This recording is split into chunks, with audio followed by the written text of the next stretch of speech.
interviews, where celestial society's most supernovae are drawn for a moment of magical mingling as stardust to a singularity. What's that, Egbert? What's a singularity? Must I summon Stephen Hawking? Singularity is a black hole, as any Big Bang theorist physicist could tell you. And speaking of Big Bangs, I have a veritable explosion of my own planned for you. And here's the TNT on today's talent. She's an old-time classic actor and an old-time fan favorite. Winner of two Oscars. Should have been 3. More on that anon. Sure she'll have something to say on the subject. For the nonce, suffice it to say there are a lot of nasty people in this world, some working very hard to deprive some others their proper due. Like me ex, Frederick of East Jaywick, who's taken up a permanent residence at the local pub. Oh, he's never been accused of ever working hard at anything, except, perhaps, depriving me of my most prized and powerful possession, youth. Just as the tender bud of my blossoming career was beginning to bloom, and I needed all the support I could gather, he abandoned me, leaving me alone to raise, clothe, feed, and shelter our delightfully dainty son, Cecil. Dainty in the masculine sense. Such a darling, and more than compensation for the loss of those halcyon days. And fortunately I finally arrived, better late than never, with this charming little chat-show. But if I could ever get me hands on his feculent father, I'd drag him into court and demand my pound of flesh. Or something like that. I never actually waited.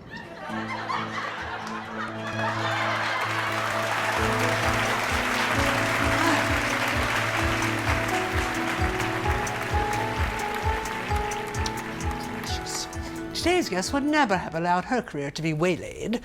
She was as determined then as I am now to get this interview underway. So get comfy, pour yourself a drink and settle in, for you won't want to miss a moment of my chat with none other than the legendary Bette Davis. Yes, if you're new to the show and have been wagging off, knowing, but it doesn't mean that. I'll fill you in on what my regular viewers already know. I have been quite successfully evoking the essences of dearly departed luminaries for illuminating conversation and sometimes rather rowdy repartee. It is said that Bette Davis was no stranger to enjoying a stiff one, and don't we all? So, if she so desires, well, Viola.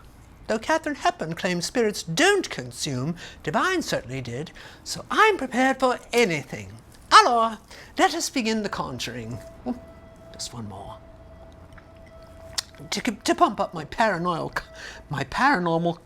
powers, of course. A candle for you. Perhaps a tiny spotlight, but not quite as bright. Got to see my vocal coach. There we go. So, my dearest Miss Davis, I bring you gifts from life to death. Perhaps some Veuve Clicquot? A bubbly treat to nourisheth. Come hither, let it flow. Commune with us, Bette Davis. Commune with us. Move amongst us. Move amongst us. And for heaven's sakes, don't queer my pitch.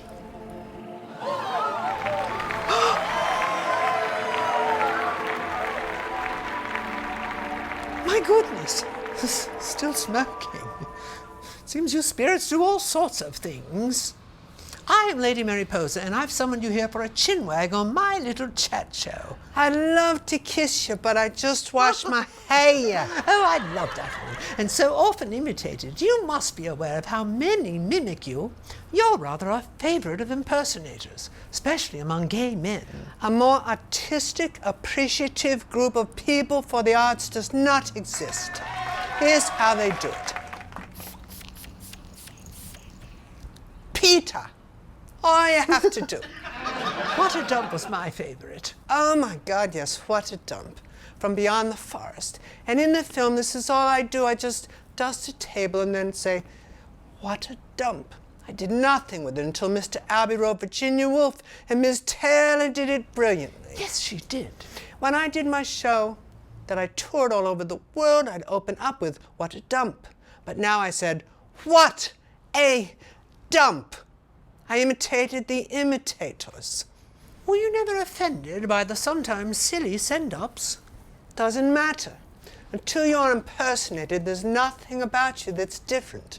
A very important thing, I think. Very important for my longevity and my becoming a legend.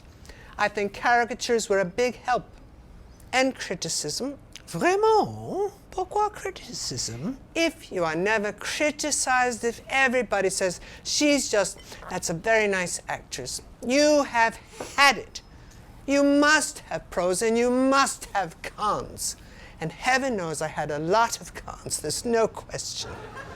When I did my show in London, a wonderful English woman got up in the Palladium and said, I'm here tonight because my husband hates you. And I said, you just go right home and tell him, join the club. There are many who do. My goodness. Well, I suppose a strong reaction in the end is what you're after. When you watched your own performances, were you critical of yourself? I don't think I was ever completely satisfied with my work. The nearest to being satisfied that I can remember was Dark Victory. That's almost the only time I thought the film and the performance was a very good job. Very good. And yet your Oscars were for your two previous films, Dangerous and Jezebel. Was that a disappointment?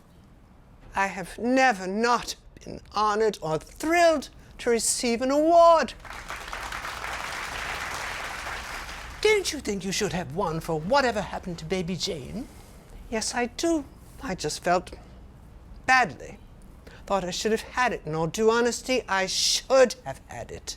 It would have been my third. I always wanted to be the first one to get 3. Miss Hepburn beat me. But Joan didn't want me to have that. She worked very hard, campaigned in New York to all the Eastern Oscar people.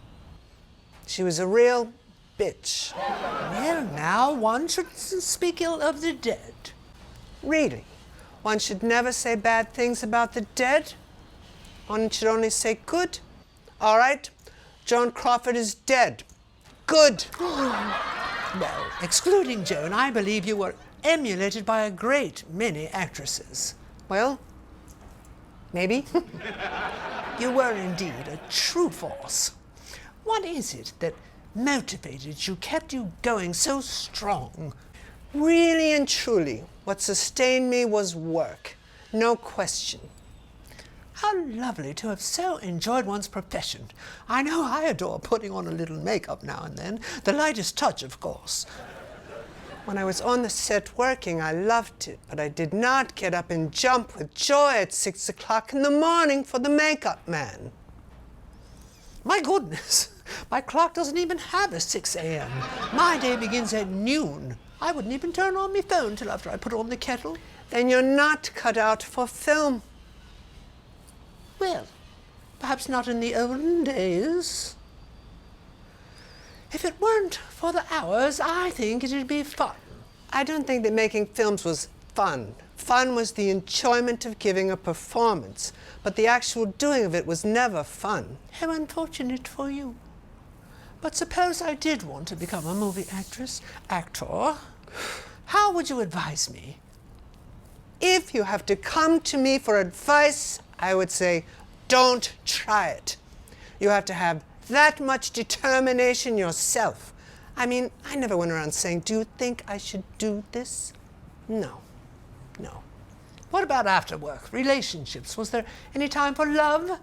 Sex? I'm bored to death with the whole subject. We're all tricked by the sex thing. It fools all of us. And then one day we wake up and we see very clearly. We wonder what in the hell we saw in that person when the whole big sex thing goes. Well, I'm rather wild about the big sex thing. The bigger the better. God knows that's all there was to my relationship with Cecil's father.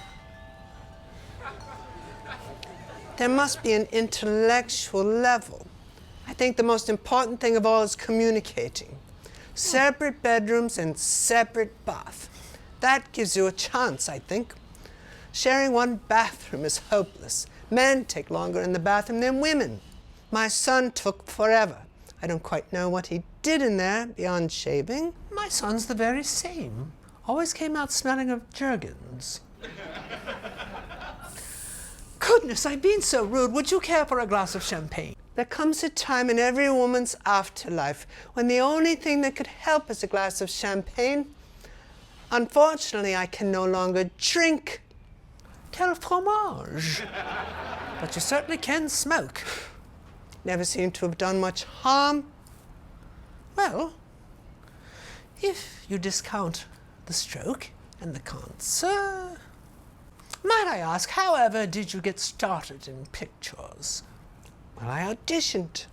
My first real test at Universal, they didn't tell me it was a test for the men, but they put me down on a couch, and they were testing 15 men who had to come, enter the scene, sort of get on top of me, make love to me, and they test the next one. Sounds like many a night in my life, usually after one too many. Though there never was a test involved. Well, I was absolutely destroyed. The way I was brought up, and I was very Boston Puritan. Modest girl, believe me. There's not a nude of me anywhere. They took me but didn't know what to do with me. Didn't know what to do with me at all. They just didn't. According to the beautiful women, I was an odd-looking person. Most of us from the theater were not beauties. You're from the theater, aren't you?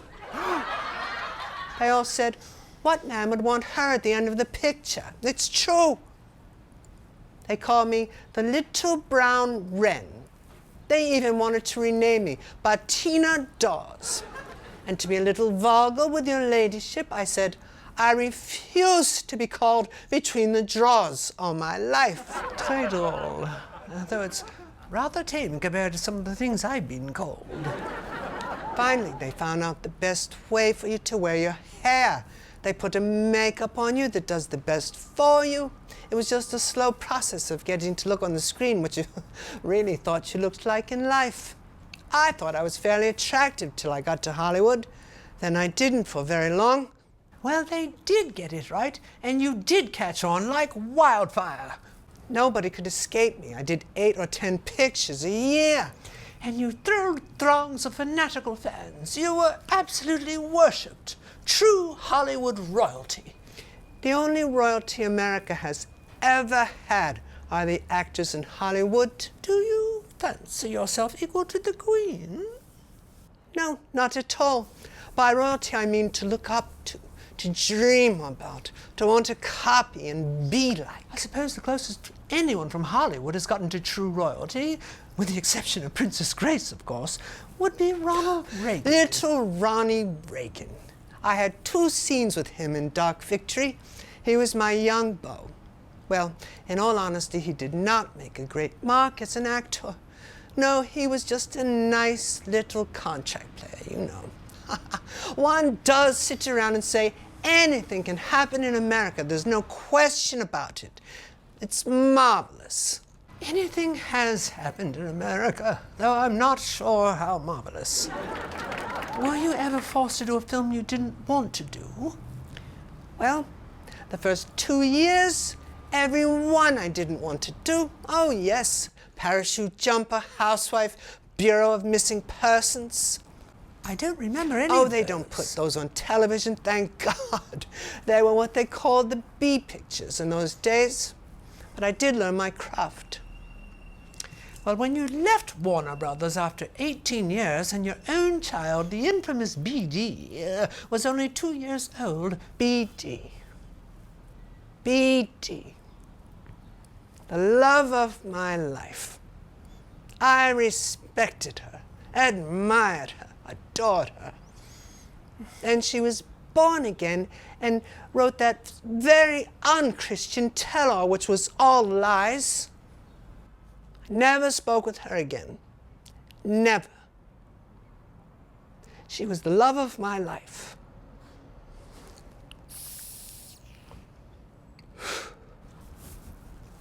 I'm so sorry. great tragedy for any mother to endure. I can't even imagine, and I won't. So on a lighter note, after you split with WB, along came the film which was perhaps my all-time favorite, All About Eve. It was the greatest break at that point in my career that ever happened. There's no question about it. As I told Mankiewicz, he resurrected me from the dead. There's no question about it. And what a stroke of luck for us all. It was a perfect example of luck. I was never cast as Margot Channing in All About Eve. I was a replacement, and a most happy replacement. Claudette Colbert was playing Margot Channing, and she'd hurt her back.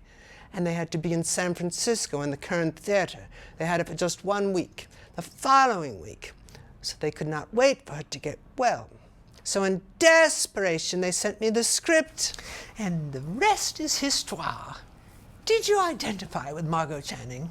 No, I didn't. I never worried about growing old the way Margot Channing did. That was the basic thing that Margot went through. And I never was very actressy. Margot was the essence of all that Tallulah Bankhead kind of actress. That was not the most important thing for me, being a glamorous, glittery woman. So I never worried about growing older. I didn't like it. Old age ain't no place for sissies, as you well know. Everything starts happening to you when you start growing old, physically particularly. Well, you certainly did it gracefully. And courageously, I might add, after the stroke following the mastectomy, so tragic. Did you get any more mellow, do you think, as you got older? No, I'm afraid not. It would have been a good change, but I don't think it happened. No, I don't think so. When I got older, the evil came out a little more. Really? Well, if you had to sum it all up, how would you describe yourself? I had eyes like a bullfrog, a neck like an ostrich, and long, limp hair. You just had to be good to survive with that kind of equipment. It was totally incredible that a little shy Yankee girl from Boston led the life she led. I was a good worker. I adored the work. My goal was never the marvelous good fortune of the public. That was never my goal. My goal was to do the best I could, and I just adored the work. My Yankee work ethic, Yankee through and through. Discipline, no spoiling, no red carpets, just do it. Bravo! Now, you were once asked to describe yourself in just 5 words. And I said, I am just too much. I really was too much. My enthusiasm was exhausting. I had more people telling me, you have exhausted me through these years. Exhausted. Joe Mankiewicz told me once to put on my tombstone, thought it'd be a good title. She did it the hard way, which is the truth. And I did. But that's 6 words, not 5. But it is on your tombstone. Yes, and now, milady, I really must be returning. Oh, une final question, s'il vous plaît. Why were you so good at playing a bitch? I think it's because I wasn't a bitch. Maybe that's why Joan Crawford always played ladies, even though she slept with every male star at MGM except Lassie. Wasn't Lassie a bitch?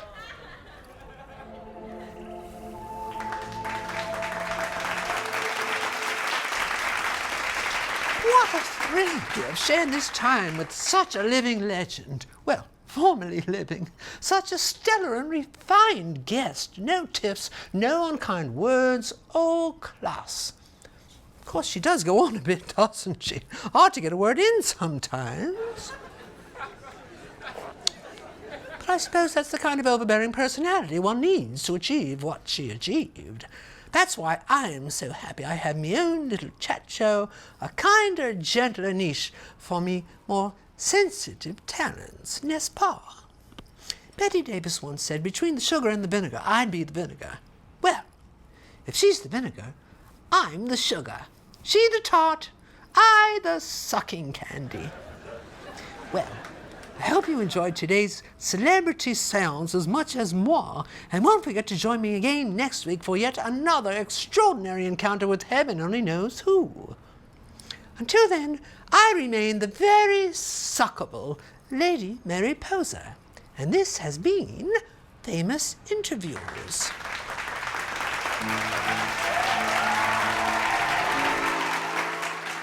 I've written a letter to Mary. I wrote it from heaven above. I've written to tell her, don't miss me. I'm still in movies to love. The stamp that I'm using is kisses. The postmen up here are so few. I've written a letter to Mary saying bye.